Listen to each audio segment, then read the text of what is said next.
The mysterious visitor has gotten away with murder, become completely isolated, can't be intimate with anybody. That's the existentialized version of being in hell. And after 14, or I think it is, years of it, he feels he has to confess. That's the existentialized version of confession. Turn it up. Well, I tried, but I'm getting this kind of feedback. Let me see if I can do something with it. I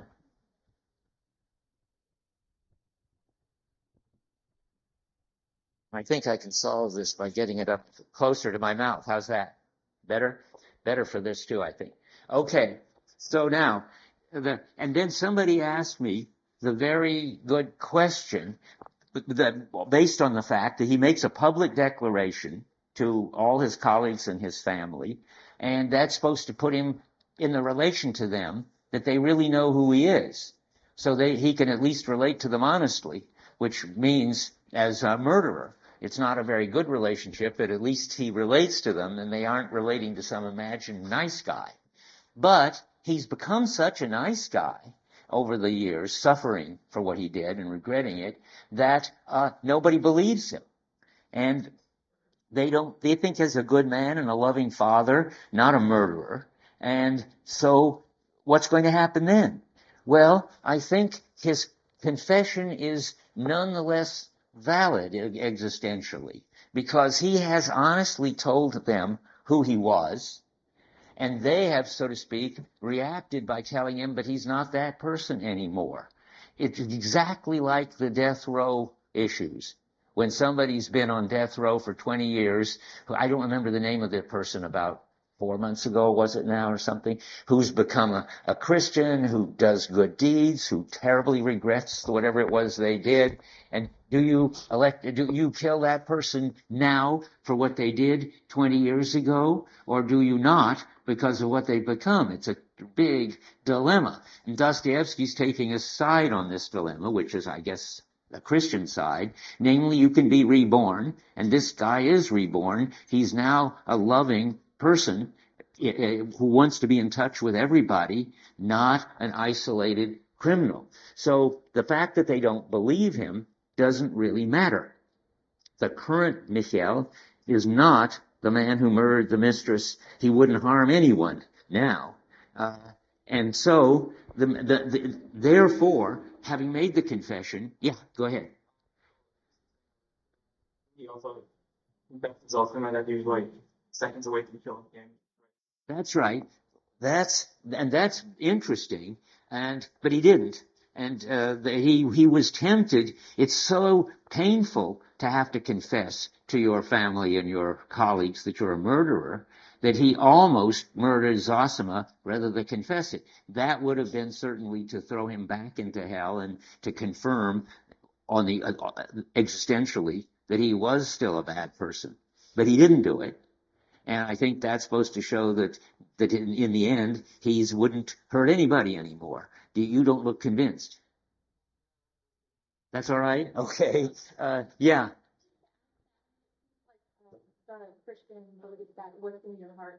Yeah. He was wanting to murder. He had the desire. Well, it's interesting. I think while he was having the real desire to kill him, his heart was dark and he was still a criminal. But now what's in his heart is he's glad he didn't. And so the man now, standing before everybody and confessing, is getting what he deserves, so to speak, back in touch with everybody. And in effect, existentially, this is Dostoevsky's story. I mean, you don't have to buy it, but what the book wants you to believe is that he is in heaven.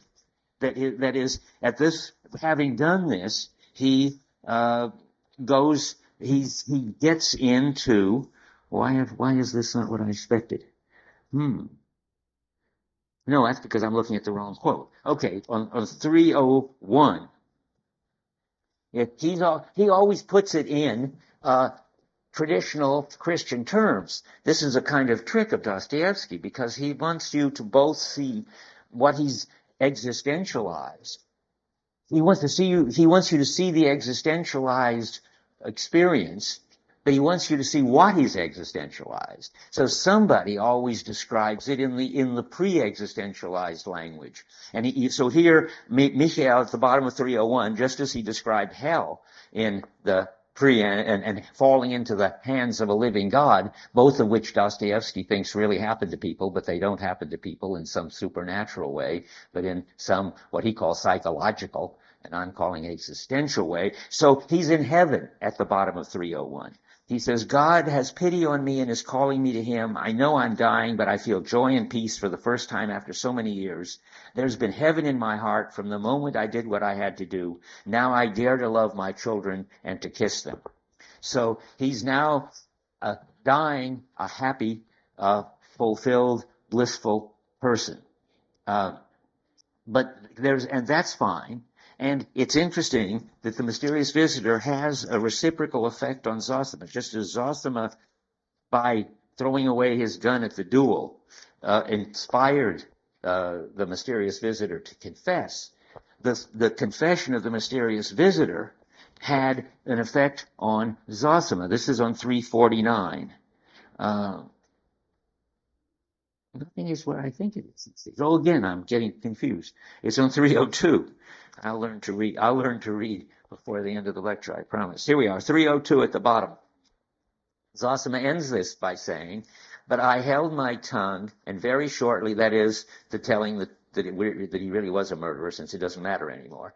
I held my tongue, and very shortly after I left the town, and 5 months later, by God's grace, I entered upon the safe and blessed path, following the unseen finger that had guided me so clearly to it. But I remember in my prayer to this day the servant of God, Michael, who suffered so greatly. Now, for years, that passage puzzled me. It ought to puzzle you too.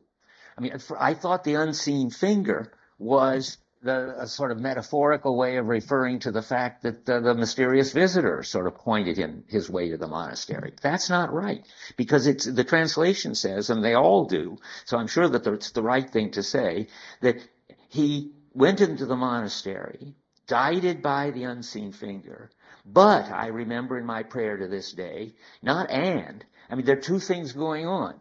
He goes to the monastery, already guided by the unseen finger, and Michael, in effect, confirms him in it, just the way he confirms Michael, and who had already decided he ought to confess, into confessing, I take it. But that leaves the puzzle, doesn't it? What about this unseen finger?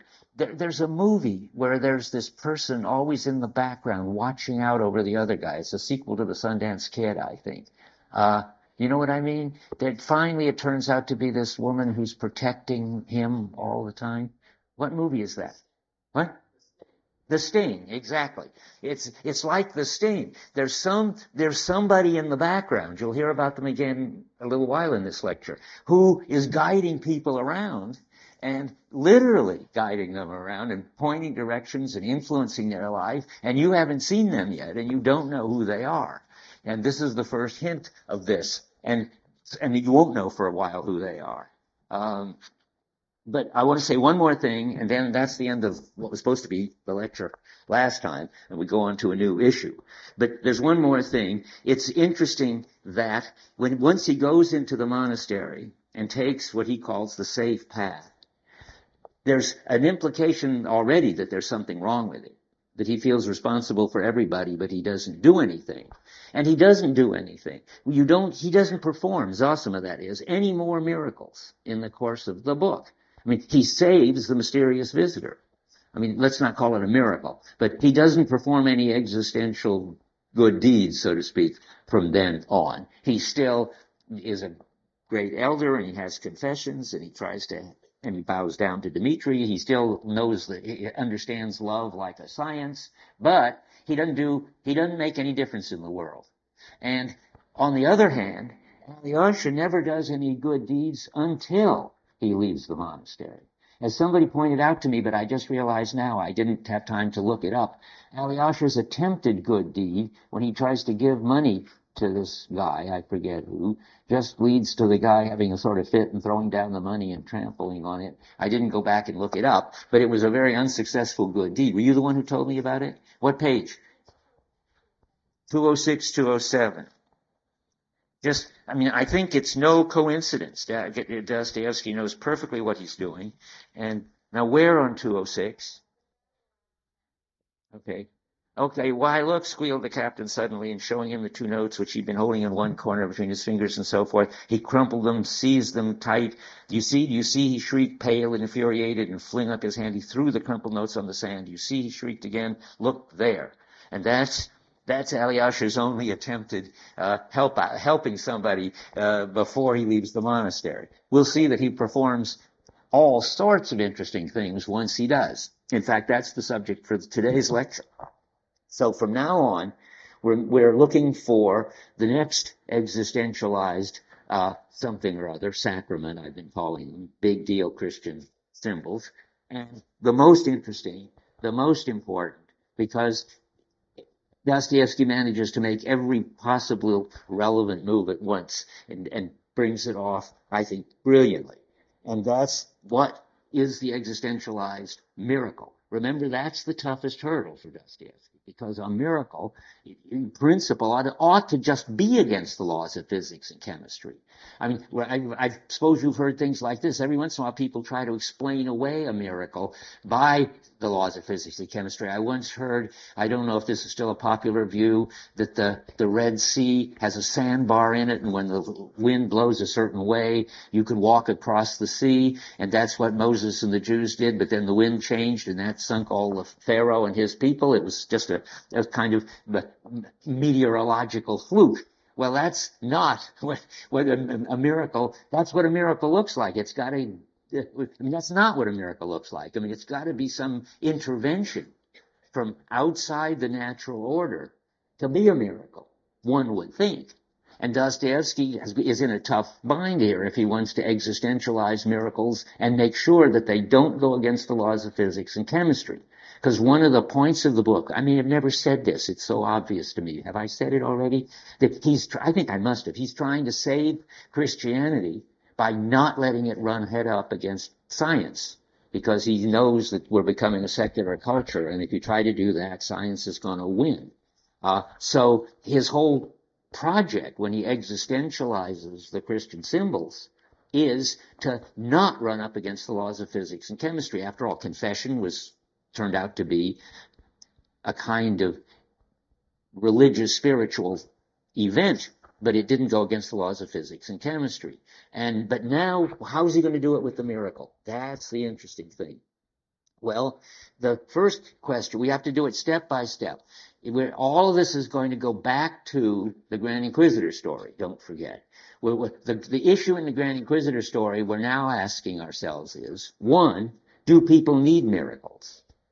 Remember, Jesus' figure says, no, they don't need miracles. That coerces them to believe, but they really ought to believe freely. And then if they get miracles as a kind of bonus, that's all right. But you don't need miracles to believe. In fact, if you have miracles and believe because of them, that's the wrong kind of belief. But the Grand Inquisitor says, but people do need miracles. And so the Church, that the Grand Inquisitor represents, makes up miracles in order to keep people believing. So the issue is, do people need miracles in order to keep their faith? And the Grand Inquisitor says yes, and will make them. And the Jesus figure says no, and I won't do it. I won't jump off the temple and get held up by angels, because that's not the way to get people. That's not what I want people. That's not how I want people to believe in me. So the issue then becomes, can people live without miracles? I see something here. I want to fix something. I think on 248.3, 248, but I'm not sure because I can't read what I've written. So let's hope. Oh yeah, that's a very important quote. So 248, about 2/3 of the way down, or 3/4 of the way down, the Grand Inquisitor says, is the nature of men such that they can reject miracles, and at the great moments of their life, the moments of their deepest and most agonizing spiritual difficulties, cling only to the free verdict of the heart? Now you've done the reading for this, those who have. Can they? Do you remember what's happening? I just want to see how many. Dostoevsky is so oblique. He never lets you know what's happening so head on, and yet he's also so anxious to make sure you get it. Do people need miracles in order to keep their faith? Anybody know? Does Alyosha need a miracle in order to keep his faith? Nobody has an opinion? This is scary. I can hear you. You don't think so? Okay. Well, let's look and see. So we're going to look at this now and find out whether Alyosha needs a miracle to keep the faith. But it turns on the death and decomposition of Zosima. And so now we have to look at that. There's so many issues now. If I lose you, raise your hands and scream. I'll try to be clear and slow. But Dostoevsky does about, 10 things at once at this point. And it's very hard to keep them all going at once. But they're all very clear. And at the bottom of 325, we will see, in the middle of that bottom paragraph, Alyosha thought of that sorrowful day as one of the most bitter and fatal days of his life. This is, Father Zosima is now stinking, as Keaton says. If the question is asked, could all his grief and disturbance have been due to the fact that his elder's body had shown signs of premature decomposition instead of performing miracles, I must answer yes, it certainly was. Well, now I ask you again, does Alyosha need a miracle to keep his faith? Yes, he needs a miracle to keep his faith. It gets clearer as we go on. But before we go on, we better I have to say something about the bad odor of Zosima. There is 3 possibilities that Dostoevsky sort of toys with. You could have a natural explanation of the smell. It could be a positive miracle showing that somehow, I don't know how it could be a positive. I guess they wanted a positive miracle. They wanted him not to decompose. Or this could be a negative miracle. He's decomposing faster than he should, and it shows that his bad moves, like eating pineapple compote and having group therapy sessions, is being condemned by God. All these issues are in the air. So I want to just make clear, partly because the interpreters I've read get this all wrong. Later in the book, there's another corpse that is smelling totally sweet, even though it was past time for it to start smelling decomposing. And the contrast, people think, must be that Dostoevsky wants us to see that there's something wrong with Zosima and something right about this way at the end of the book, dead boy. But I think that's clearly wrong. And sooner or later I have to talk about it, so I'm going to talk about it now. In the middle of 318, he's talking about it. This is sort of afterwards, even many years afterwards, some sensible monks were amazed and horrified as they recalled that day. Skipping a little, God-fearing men and so forth, yet from their humble coffins too, other people who died, other elders, the breath of corruption had come. Naturally, as from all dead bodies, that it caused not the slightest excitement. And so forth. And in other words, you could have taken this naturally, but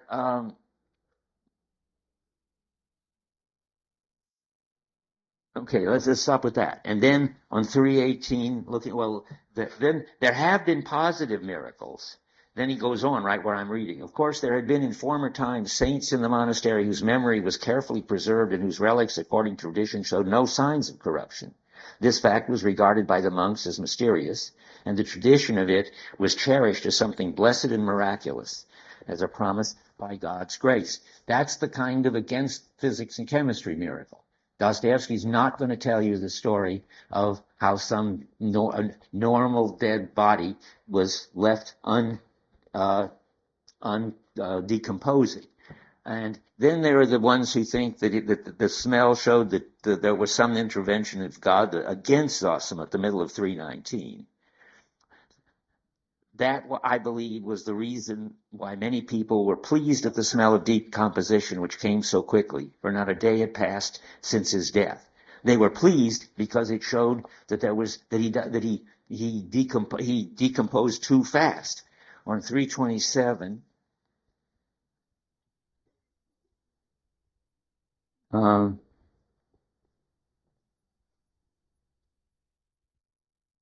really? Oh yeah, oh I see. Yeah, okay. About 15 lines down. Even had there been no miracles, had there been nothing miraculous to justify his hopes, this is Alyosha thinking, why this indignity? Why this humiliation? Why this premature decay in excess of nature, as the spiteful monks said? That would be a negative miracle. So, the question is then next, did the smell go against physics and chemistry as a kind of negative miracle? Well, you've got to know, and you've got to ask yourself way later in the book, what else happened? What happened with the other corpse? In this case, Dostoevsky sets it up to make sure that you know, if you're paying attention, that this was all perfectly natural and within the laws of physics and chemistry. The windows were closed. I'm just going to give you a list of that together show, of course, the corpse should smell. The windows were closed at the bottom of 317. The question of opening the windows was raised among those who were around the coffin, but this suggestion was unanswered and went almost unnoticed. Okay, that's the first thing. Now, it's the reason it was suggested that they might open the windows but didn't is because it was a warm autumn night. We're told that every once in a while, but for us, let's just look at, this time I really have blown it. Okay, take my word for it. It's a warm autumn night. The more important, and take my word for it too, since you won't be getting a notice of it, there were no flowers. See, I'm setting it up, this is no big secret, that at the next dead body, the windows are open, it's the middle of winter, there are lots of flowers, and finally, that body, the one you're going to get to later, was washed, whereas we go out of the way on 315 to learn that the bodies of dead monks and hermits are not washed. Third line of the chapter. So naturally, it smells bad in the room. Windows closed, no flowers, hot autumn night, and unwashed corpse. And it's just straight fine with the laws of physics and chemistry. So what did Alyosha want? Well, he wanted some kind of supernatural miracle that made Zosima's body not decompose. And that's what he's not getting. And when he's not getting it, he's he's losing his faith. This is on 317, about in that big paragraph about halfway down. The narrator appears, I say this narrator comes and goes. This narrator says, I personally feel it almost repulsive to recall that event which caused such excitement and was such a stumbling block to so many, though in reality it was the most natural thing. I've said that this narrator is not very smart, so I can't take much pride in the fact that in this case he's on my side. I would, of course, have omitted all mention of it in my story if it had not exerted a very strong influence on the heart and soul of the chief, though future hero of my story, Alyosha. It brought a crisis and turning point to his spiritual development, giving a shock to his intellect, which finally strengthened it for the rest of his life and gave it a definite aim. Okay. So there we go. It turns out to be a very important experience for Alyosha because it's an experience where he almost loses his faith, but doesn't, for reasons that are very interesting and complicated. Now, the next thing is to understand why Alyosha is going into such a fit about this situation. Well, that should be obvious to all of you already, but I think I have to just put it in to dot all the points. I mean, he's got all his love wrapped up in Zosima. He's suffering from losing the person you love, and then all this humiliation on top of it. So he has every reason to be very upset. So look on 326, about just a little below the middle. The fact is that all the love that lay concealed in his pure young heart for everyone and everything had for the past year been concentrated, and perhaps wrongly so, on one being, his beloved elder. You might notice a little interesting thing there if you're paying attention. He's not a Kierkegaardian Dostoevsky. He is not happy that this was an unconditional, total commitment in which everything that Alyosha cared about was tied up in Zosima. How that could be wrong, and yet Dostoevsky be a Christian, is not yet clear. Dostoevsky you can begin to see that Dostoevsky, because Kierkegaard is this Lutheran Protestant, is not going to like anything in Kierkegaard, including unconditional commitments. So tied up in his beloved elder. It's true that his elder had for so long been accepted by him as an ideal that all his young strength and energy could not but turn toward an ideal, even to the forgetting at the moment of everyone and everything. Now, here, if you're reading carefully, is a hint of what's wrong with unconditional commitments. They're too exclusive. If you really get all wrapped up in one person, you forget to love and help a lot of other people. And that's just what happened to Alyosha going on. He remembered afterwards how on that terrible day he had entirely forgotten his brother Dmitri. See, who forgets and remembers his brother is very biblical, and it's very important. Ivan says at one point he's not responsible for his brother Dmitri. Smerzhikov says at one point he's not responsible for Dmitri.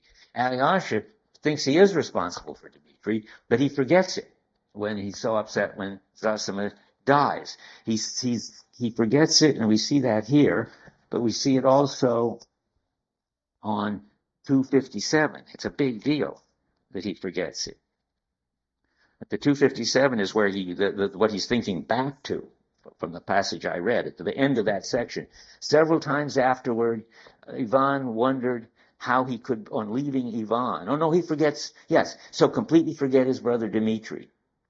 He had that morning, only a few hours before, so firmly resolved to find him and not to give up doing so, even should he be unable to return to the monastery that night.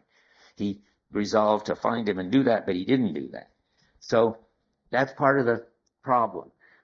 So with the death of Zosima, he's lost the object of his defining commitment. That was just an aside, a defining commitment, which maybe wasn't a good thing to have anyway. But it was too. You'll see, Dostoevsky's got subtle views. I mean, he isn't saying he shouldn't have loved Zosima with all his might. He's saying something much more complicated and interesting, which we'll get to. So Alyosha, so now let's see. So the loved person has died on 215. I don't know why I say that, but let's look.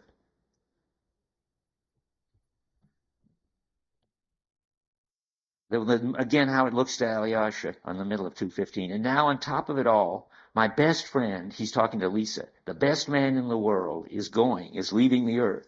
If you knew, Lisa, how bound up in my soul I am with him. That's this sort of he's got this temporary unconditional commitment. And then I shall be left alone. I shall come to see you, Lisa. For the future we will be together. That's the hint, by the way, that they're existential doubles and that he's going to marry Lisa someday.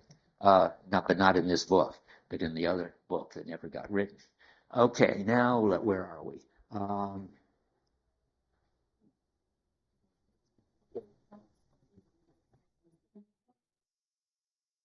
And Alyosha says that what he wants is justice when he's all upset about it. So on 340, he thinks that Zosima should be appreciated. Where we are, 340.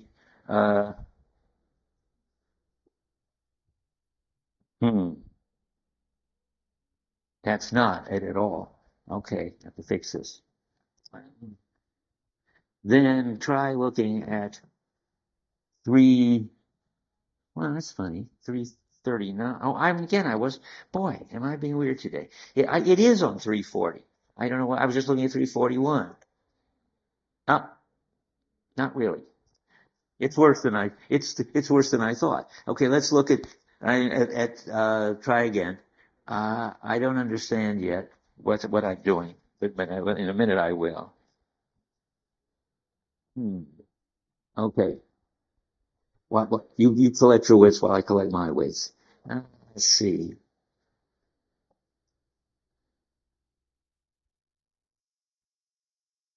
Well, what I say is I've got to find the place where Alyosha says what he wants is justice.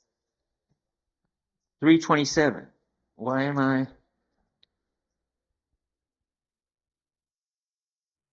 Where do you see that? Oh yeah, good. You're absolutely right. 327 at the top of the page. Why haven't I got that? I don't know. Nothing to do with what I got. Okay. So he wants justice, and it's part of the influence of Ivan that he sees what's happening with Zosima as some reason to reject the world. You'll see in a minute. But he thinks somehow that the world isn't properly set up if Zosima dies. But let's just go head on into what's important is the way Alyosha is losing his faith over it. Starting at the bottom of 327, or really let's start with 328. No, let's start at the bottom of 327. It was dusk. Well, let's see.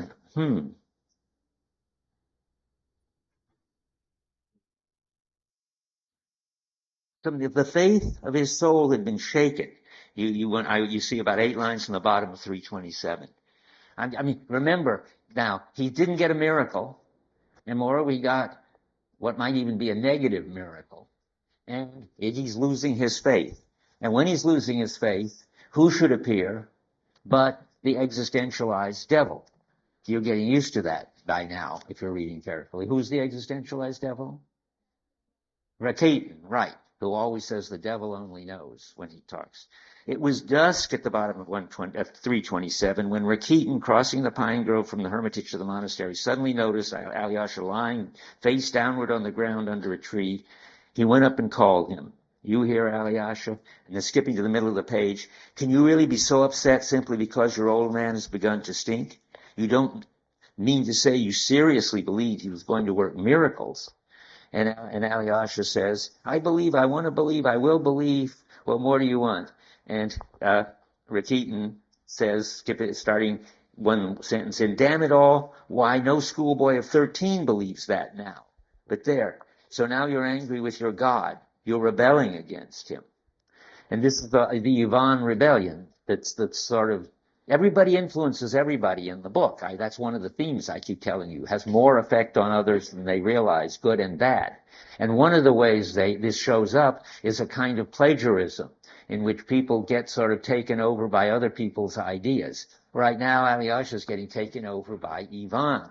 So he says, I'm not rebelling against my God. I simply don't accept his world. Alyosha suddenly smiled a forced smile. Well, that's certainly plagiarism from Ivan, but it's what Alyosha is beginning to believe.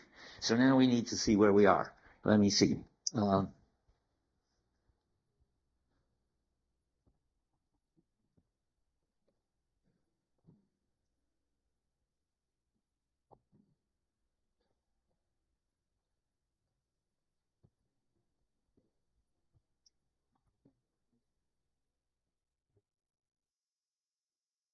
Okay. Now, so when Rakitin sees that Alyosha is losing his faith and rebelling, what does he do? Well, the job of the devil is to help people, help in the sense, to help them despair. That is, the job of the devil is when people are losing their faith, to do everything he can to get them to lose their faith, to make them more miserable and more despairing, and finally to get them to, just do something that is unpardonably against their faith. So it gets to be kind of fun. Rakitin sees this and immediately thinks that he can now sort of seduce Alyosha to do things that he would never have done before. He sees that he's rebelling, as he says on 328, which we read. He's a regular rebellion. And so he tempts him with sausage, vodka, and Grushenka in that order. On 329:1, he says, I got some sausage. At the top, I brought it from the town in case of need, only you won't eat sausage. Must be Lent or something. What happens in August that they wouldn't eat sausage? Does anybody know? When is Lent? Not in August. But it isn't August, autumn. I don't know. Anybody know why he's not eating sausage? I don't either. But anyway, he's not supposed to, and he says, okay. And then he says, give me some. And then he says, but vodka's going too far for you. No, give me some vodka. That's easy. Then comes the exciting part. He says, let's go to Grushenka. Will you come? Asked Rakitin at last. Let's go to Grushenka, Alyosha answered calmly. And then we are told a little further down the very devilish thing about Rakitin. Why was he doing this? Well, in that bigger paragraph, his object in this case was twofold: of a revengeful desire to see the downfall of the righteous and Alyosha's fall from saint to sinner. That's the typical job of devils. And in the second case, a material gain for himself. It turns out Grushenka has offered him money if he'll bring Alyosha. But it's important to us as the devilish motivation. By the way, I've been talking a long time. Is everybody okay with so far and thinks that I'm not doing anything wrong? This is all setting up some big deal thing, which so I'm perfectly happy to keep setting it up. So Rakitin is just demonic, devilish. He's doing this gratuitous evil thing. And now we switch to Grushenka. Okay, Grushenka is now 22 years old, and we need to know about her past. She was seduced and betrayed by a Polish soldier when she was 17, and then he left, married somebody else, and she became a prostitute, a sort of high-class prostitute, relatively speaking, kept by a rich merchant. And she and everybody in the town consider her a fallen woman. Then the Pole's wife dies, and he sends a message to Grushenka that now he wants to marry her. And this is obviously not, well, it's confusing to Grushenka, to say the least. On the one hand, she's sort of be saved from being kept woman, and she gets the Polish lover. On the other hand, it's pretty insulting that he has married somebody else, and then when that person dies, he just calls in Grushenka as a sort of second backup person. And so her alternatives are to go back to him, as she puts it, like a dog, meaning grateful that he's finally chosen her and saved her from the merchant, or with a knife, revenging herself on him for all that he's done to humiliate and insult and hurt her. So she's in a frenzy over these two possibilities on 341. The middle, a little below the middle. If he comes and whistles for me, I'll creep back to him like a beaten dog. And then at the bottom of that long paragraph, perhaps I'll take a knife with me today. I can't make up my mind. So she's got two destructive alternatives. If she does either one of these things, sort of it's the end for her. She ends up totally humiliated and a sort of slave married to him, or she ends up murdering him. So, and she has to do something because he's called her, and she wants to go and take advantage of that, but she doesn't know what she wants to do. So she says about 15 lines from the bottom of 341, where am I? Before you came in, I was lying here waiting, brooding, deciding my whole future life, and you never know what was in my heart. Well, we know what was in the heart because we just read it. Which way to go back to the old lover, to humiliated like a dog or revengeful with her knife. And then at that moment, in comes Alyosha and Rakitin. And it's important to know that Alyosha is totally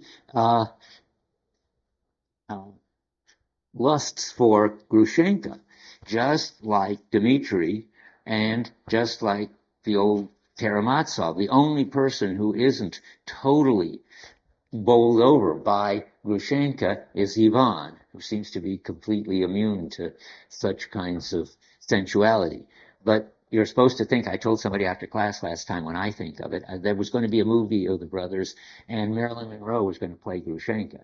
That would have been right if she had a black wig. I can't think of a blonde Grushenka. But anyway, somebody as sexy and as attractive as a human being at the same time, and that's supposed to, it would have been perfect. And so here we are. He is now right next to this woman whom he finds just absolutely, overwhelmingly, physically attractive. And then what happens? Well, she jumps on his lap. That's what happens. But we have to go back now to see where that is. Is that 335?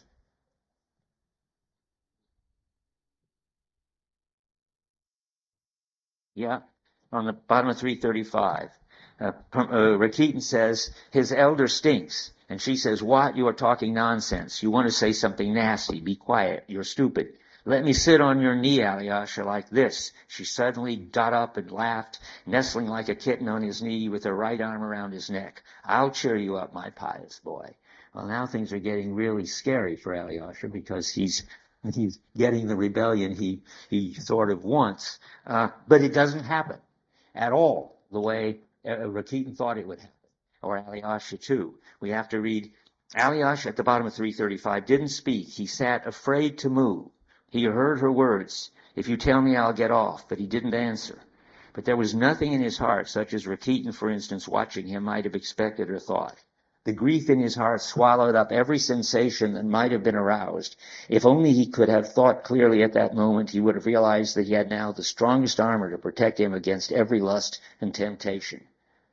And what's happening there? What's getting existentialized there?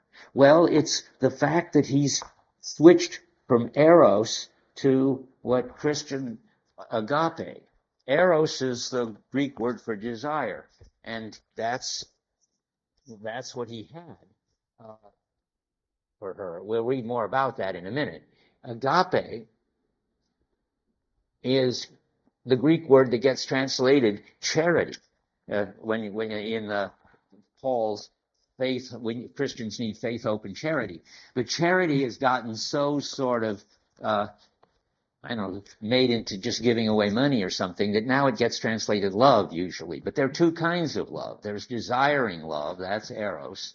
Plato says it comes from a lack, and you want something that you need, and you will pursue whatever it is that you're lusting after. That's eros. It can be from very low physical level to the spiritual kind of desire. But in this case, it's going to be physical desire. And agape is Christian love, which is a kind of love that doesn't want anything, that is already fulfilled and out to help other people who aren't fulfilled.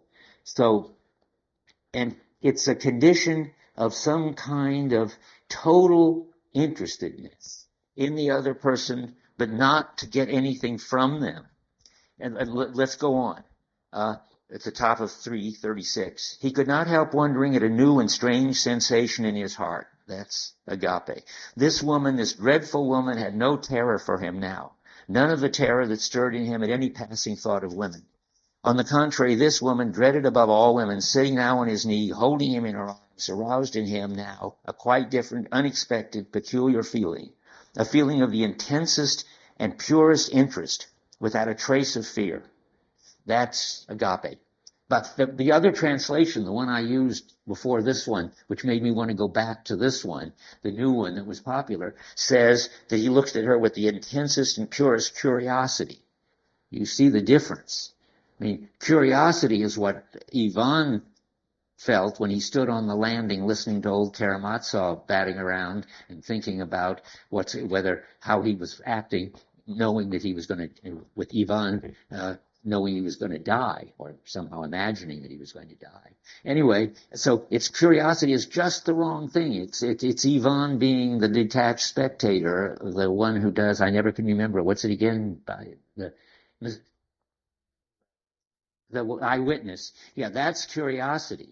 But this is something quite opposite of curiosity. This is being totally involved with the other person. That's why intensest interest is good, and not wanting anything from them. And so he's looking at her now for the first time, it turns out, looking at her with this kind of interest. It's the first time he's looked at her at all, because he's afraid to look at her, because she's so attractive. So that now comes out and turns out to be very important. So on the middle of 337, she says, "It's true, Alyosha, I had designs on you before because I was a horrid, violent creature. But at other times I looked upon you, Alyosha, as my conscience. I've kept thinking anyhow, how anyone like that despises the natural, nasty thing like me." I read that a little too soon, that it doesn't matter. Why does she think that he despises her? I said, because he's afraid to look at her. And you get that on 340. About a few lines into that big bottom paragraph. "I wanted to ruin you, Alyosha. That's the holy truth. I quite meant to. I wanted to so much that I bribed Rakitin to bring you." That's now we know what the other motive was. "And why did I want to do such a thing? You knew nothing about it, Alyosha. You turned away from me. If you passed me on the street, you dropped your eyes. And I've looked at you 100 times before today. I began asking everyone about you. Your face haunted my heart. He despises me, I thought." Wait, losing it. So now something very interesting is happening here.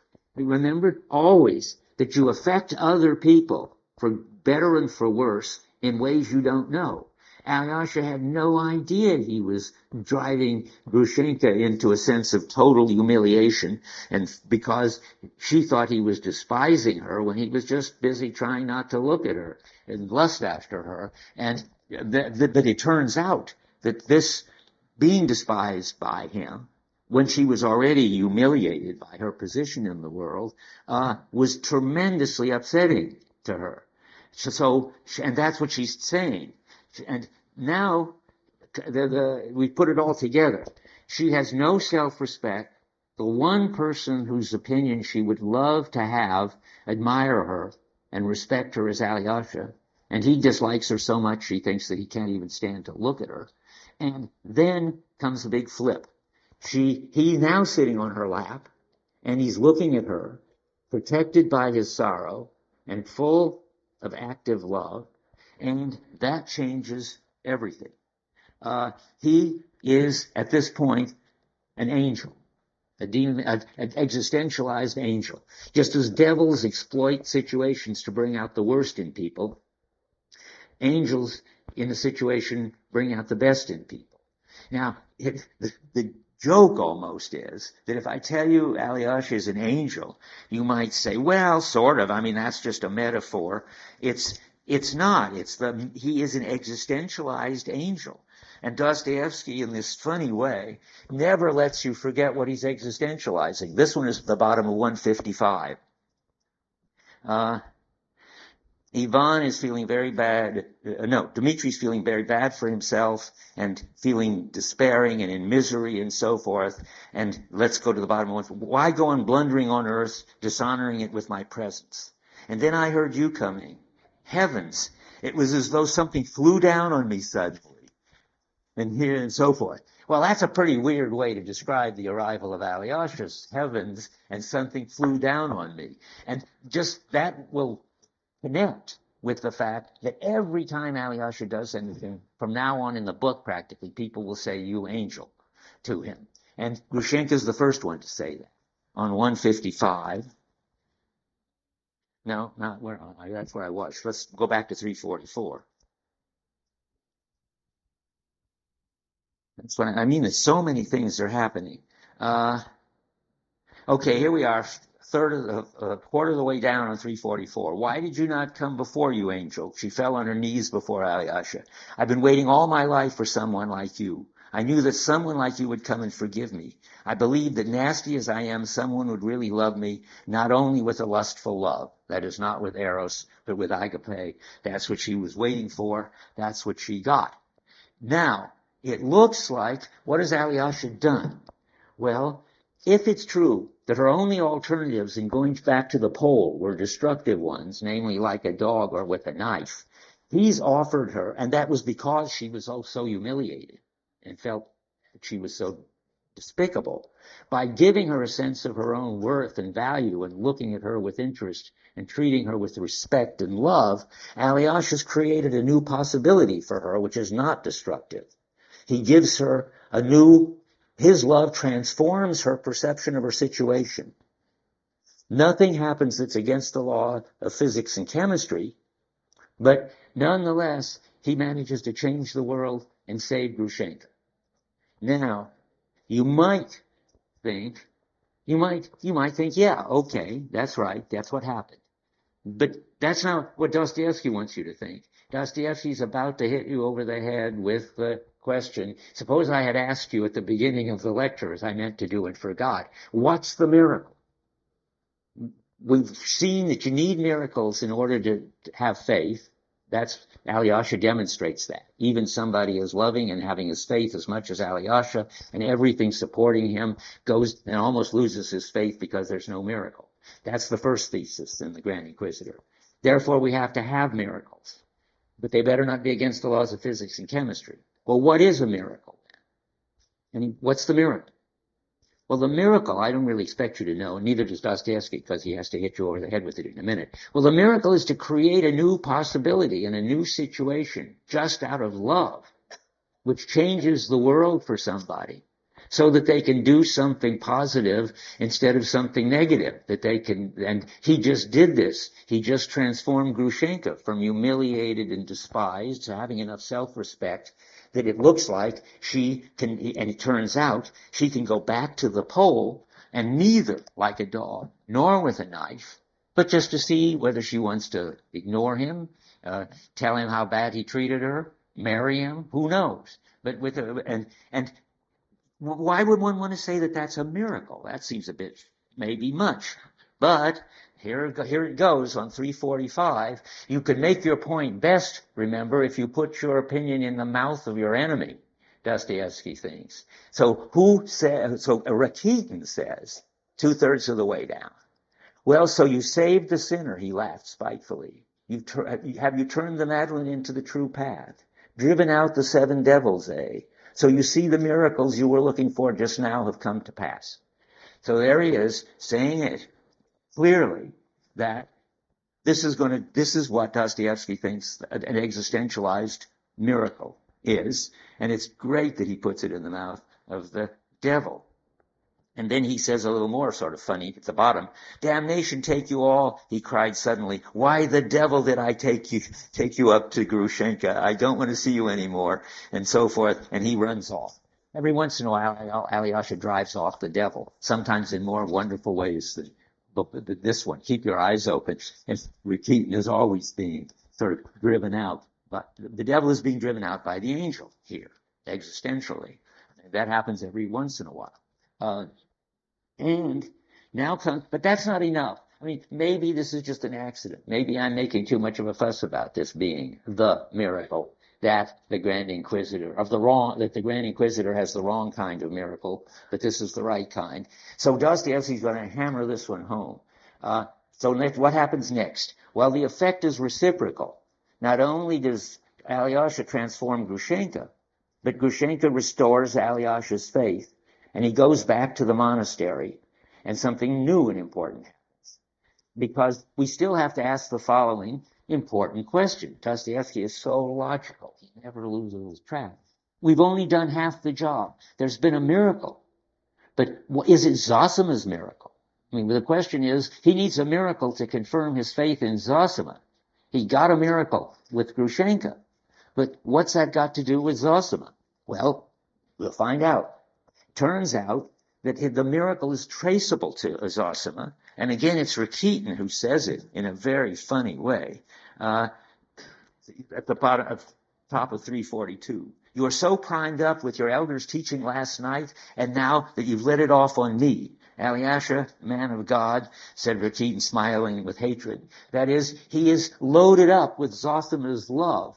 And now that Zosima is not the object of, and he's loaded up with the love that was generated by Zosima in him.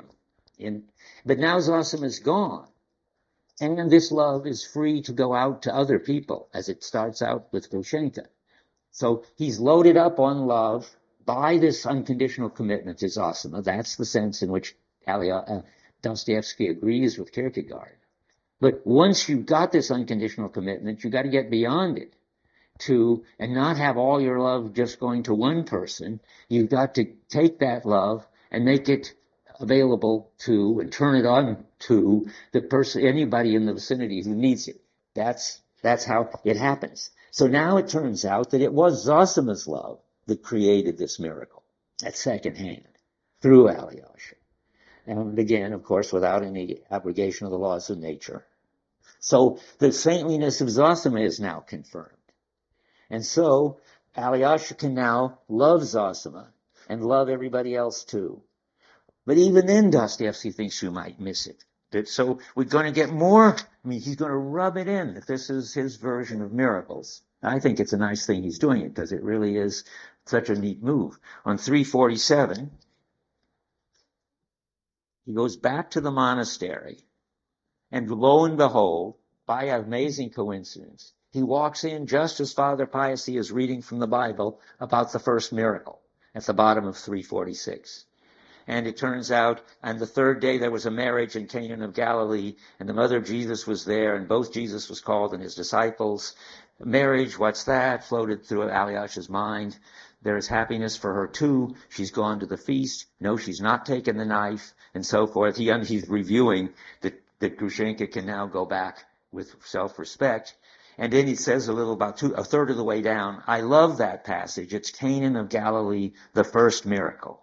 Ah, that miracle, sweet miracle, and so forth. And the miracle was that there was not enough, I believe, there was the time when there was not enough fish. And what, wine? Not fish. Only wine. No fish. Okay. Sorry about that. Anyway, so he's making wine, and they made enough for everybody. You sure there's no fish? Because I read in the New Yorker, which is so accurate, had a funny story, which I thought I believed, and it's the story about they had this story when the Passion movie of what's the name of the guy who made it? Mel Gibson was out, and they had this diary of a girl who had a crush on Jesus at that time. And it's a typical crazy thing, but in one place she said, and he did the following marvelous miracle. He was at the wedding and there wasn't enough fish, and he invented canapes. You know what those are? Little things with little bits of fish in them. And this wonderful de-magicalizing of the miracle in the craziest way. So I believe there was fish. And that'll teach me to believe what I read in the New Yorker. Okay. Anyway, so Father Paissy is reading about the miracle, and it's traced back to Zosima.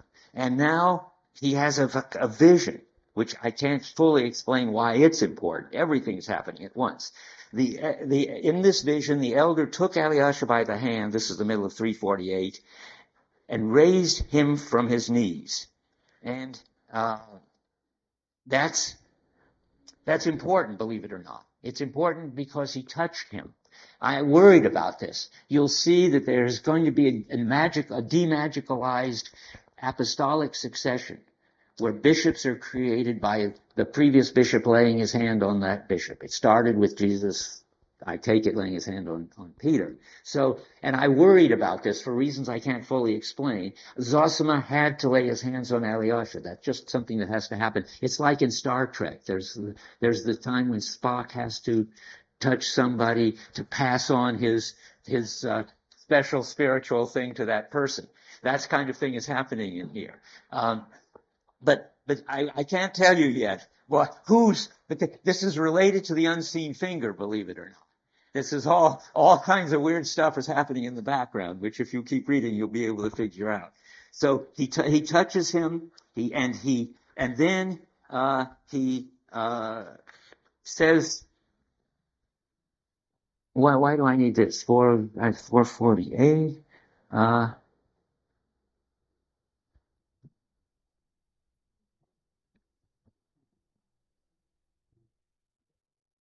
Okay, I know what's wrong there. So look at 348 now. more below the middle there, the end of the next paragraph. And many of you have been given an onion. Now, I can't explain to you about the onion yet, so just get to the last sentence. Begin your work, dear one. Begin it, gentle one. That is, begin your work of doing good things outside the monastery. Do you see our son? Do you see him? Well, I got to stop with that, because in a peculiar way, that's not a good idea for the Zosima to bring Jesus in, because Jesus has to be existentialized. He's not just the Son with a capital S and a capital H. We have to get a Jesus in the book. We're going to get that next time. But it's not Son in the Russian, interestingly enough. And in another translation, it gets translated Son, S-U-N. And would you believe, it seems incredible, that there could be a word in Russian that could either be translated Son and then mean Jesus, or S-U-N and then mean something like the Supreme Being. And the answer is yes, there is. It's a Russian word, I was told, that means something like the light of my life. So Zosima is saying, do you see the light of my life? And you can either hear that as Zosima having a vision of Jesus, or you can hear it, I think, the way Dostoevsky wants to hear it, which is that there is something which is a light in terms of which you see everything. I'll have to try. This sounds very weird, but think of it this way: just as in Kierkegaard, God was this field in which people lived, this atmosphere in which all things were possible, if you were a Christian and had faith. Dostoevsky believes there's a field of light in which everything lights up a certain way, and that God is that field. And you can say that when you see everything in God's light, you see it in a certain way. And we're going to get there any minute. We have time just to do it. I can't say more about it.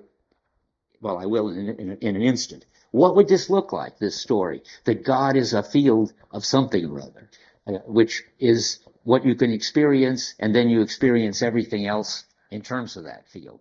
Well, Dostoevsky's about to tell you. He's going to existentialize God. He's getting more and more out of control. But this is the ultimate move. And he's got his own story about God, and there's not going to be a supreme being in it, just as in Kierkegaard there isn't a supreme being in it. But it's so different from Kierkegaard.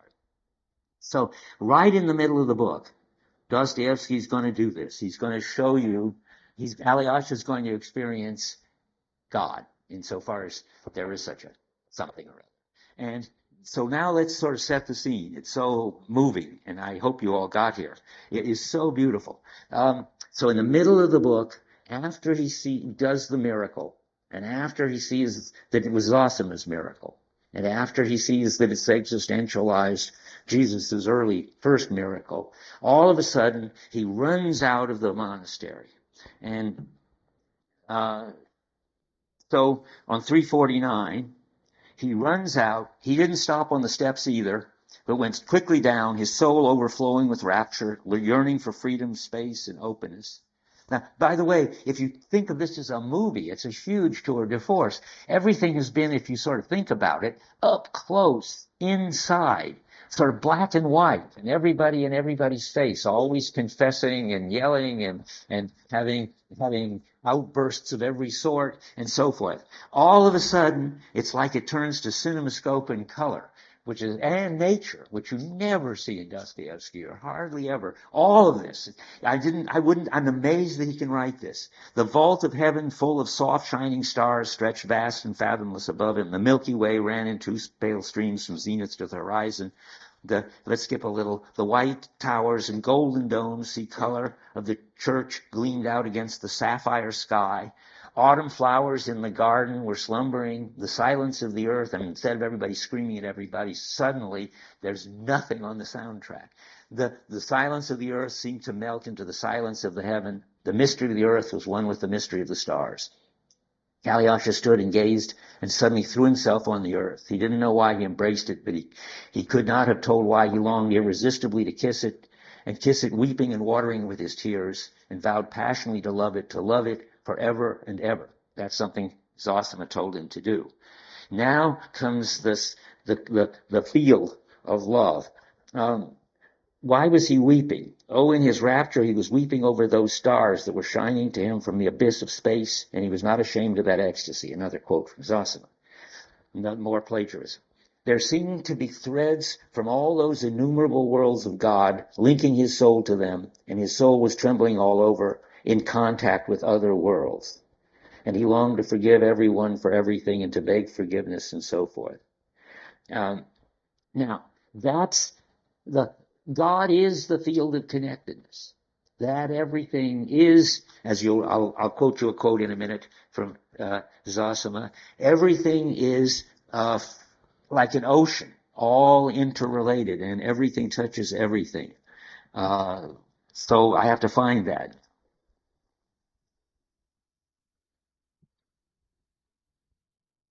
So just let me review. No mention of God in that passage. God is the experience that everything is linked to everything, the field in which all things are related, just as the sun is the field in which all things appear to one another. Plato talks about the sun that way. But the interesting thing is, Plato, when he talks about the sun as the field in which everything shows up and is intelligible, also talks about the sun as this supreme being like something which makes all of this field of light possible. Dostoevsky's pulling an amazingly interesting move. He's going to get rid of the sun and keep the light. And because that's what he wants. He wants this field. He doesn't want this object. In fact, if you start bringing in God as a supreme being, you get that you should be loving God instead of all these other creatures in the field. In fact, that's what happens with Augustine. Augustine takes over from Plato, this totally fulfilling supreme being, and then Augustine's love is all directed toward the supreme being, and he hasn't any love left over for particular people anymore, like he had for his friend early on that I mentioned. And the same thing happens with Dante. Dante loved Beatrice, but when he finally gets a vision of God, he just drops Beatrice. Because after all, what could be more fulfilling than a direct vision of God? And that's a wrong way to go, Dostoevsky thinks. I may have mentioned this. I was delighted to learn from some student one day that Augustine is not considered a saint by the Orthodox Church. I don't know any more about that, but I think that's brilliant on their part. And I'd like to hear more about it. That's the beginning, Augustine, of Plato and philosophy sort of leaking into the early Christian church, and he's nothing to be proud of. So Dostoevsky's got to keep the light and get rid of the sun. That's his job. And now we're going to find out about that. First, let's first do it in terms of an ocean of love, and then I'll tell you about the light. On 310, Zosima's talking, and he says, in the first full paragraph, my brother asked the birds to forgive him. That sounds senseless, but it was right. For all is like an ocean. All is flowing and blending. See, all interconnected. A touch in one place sets up a movement at the other end of the earth. Like a butterfly in wherever it is sets up a storm in someplace else in the latest chaotic attractor theory. But so he has this view of how everything is interconnected. And it goes skipping a little. It's like an ocean, I tell you. And that's enough for the time being. Never mind the birds. We'll get to the birds next time. So let's see now. We got the threads to other worlds. I'm sure we are. Okay, now to get to the light. Way back once upon a time, I told you that it was strange that when Alyosha was being existentially baptized by his mother holding up to the icon,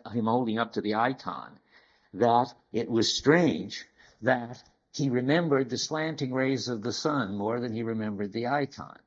That's because the slanting rays are the connectedness. And he's getting a sense of the connectedness of everything. That's what he's getting. Now, that if it only happened once with Alyosha, you wouldn't know what to think. But look on 280. This is how Zosima happened to become go into the monastery. His first experience of the monastery, about in the last paragraph. It was a fine day, this is 280, and I remember today as though I saw it now, how the incense rose from the censer and floated upwards and overhead in the cupola, mingled in rising waves with the sunlight that streamed in at the little window. Well, you don't see the sun. Again, you see the rays of the sun in the smoke of the incense. But even that, I mean, that's too far-fetched. I mean, if I had to base my case just on that, I wouldn't be happy. But there's a further move.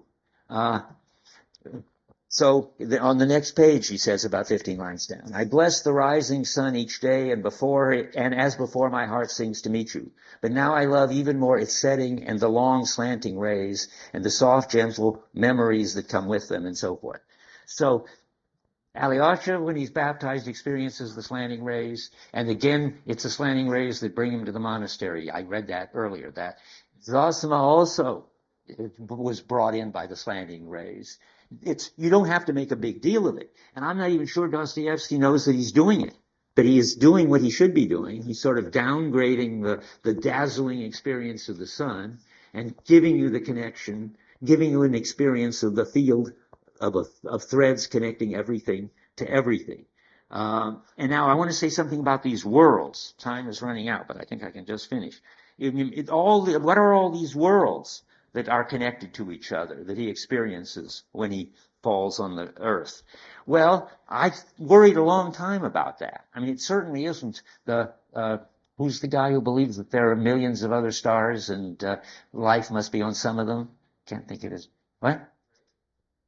No, not Drake. No, this guy, he's died now. He had a television program on it. Huh? Yes, who? You said it, somebody.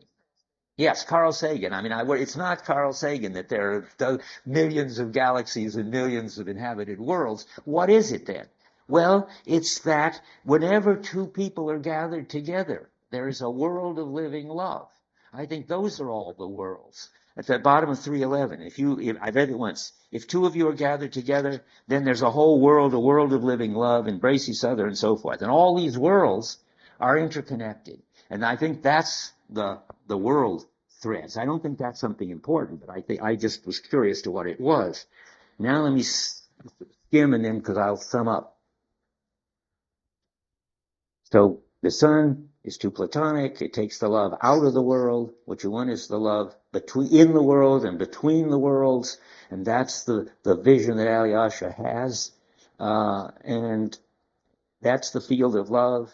That's the light in which you see everything. Yes, eternity. Well, on 409, I told you so many things happen in this that you can hardly keep your wits. So now Dostoevsky's going to existentialize eternity, and he's going to do it just the way Kierkegaard did it. He's going to turn some kind of mathematical eternity that's outside of time into a forever kind of eternity. That is something that's so meaningful in your life that you can never forget it, and it will sort of be something. Wow, I don't get it. I'm doing it again. I can't find it. Show me back to here we are at the bottom of 349. I wrote 249. At the bottom of 349, you get the forever experience. Remember, it's very important to Kierkegaard, and it'll turn out to be very important to Dostoevsky. Already you saw it with childhood memories, that there have to be experiences that you never forget and whose meaning never changes, but on whose meaning you can interpret everything else. And that's like this experience in the middle of the book. So we're going to read this at the very bottom of 349. And with every instant he felt clearly, as it were, tangibly, that something firm and unshakable as that vault of heaven had entered into his soul. It was as though some idea, I think that's a bad word there, but I think it is in the Russian, some notion had seized the sovereignty of his mind. And it was for all his life and forever and ever. So there, the forever and ever is he's had a eternity in time experience, and that's the forever. And now one last remark, and you will get everything that you can get, and I think it's sort of mind-boggling that he's got all this in here. But this is almost like a joke. It's at the top of 350. Someone visited my soul in that hour, he used to say afterwards, with implicit faith. Now you just saw everything that happened. Did anybody visit his soul? Did we see Christ come and do something, or show up, or God the Father, or anything? Whatever he's talking about, we don't know who visited his soul. It's something that Dostoevsky now has to give you an existentialized account of, but the someone who visited his soul, I'll just let you know, is, as you might guess, the same mysterious finger wielder that pointed Zosima into the monastery, and that someone is what got passed on to him when Zosima put his hand on him.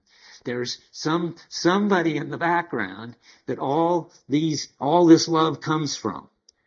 I wonder if anybody you know, I bet some of you know who it is. It's going to be the demythologized Jesus in this book. And you don't know who it is. I'm not going to tell you. You got to figure it out. We'll start with it next time. Okay.